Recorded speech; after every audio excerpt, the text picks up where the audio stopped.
Isang SUV naman ang biglang nagliyab sa barangay Don Bosco sa Parañaque. Ang insidenteng yan ay nahuli cam. Balitang hatid ni Jay Sabale, exclusive.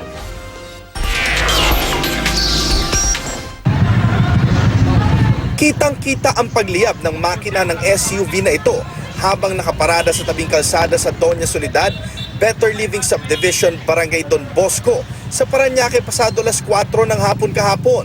Kwento ni Arnel Ocampo na may-ari ng SUV.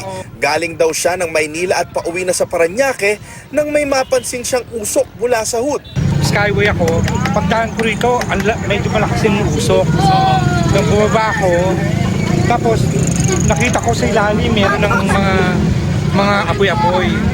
Ilang minuto rin daw ang lumipas bago ito nagamitan ng fire extinguisher at nabuhusan ng tubig ng ilang siklista at tauhan ng Skyway Patrol.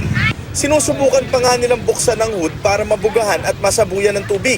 Pero wala na ang koneksyon nito sa bukasan at tila nakadikit na. Walang tumulong na magbigay ng tubig eh. Napunta ka sa mga kapitbahay, walang tumulong eh.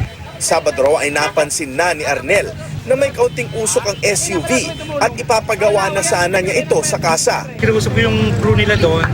Sabi ko, pupunta ako dyan ngayon para kaso I think may outing yata sila kaya hindi ko nadala.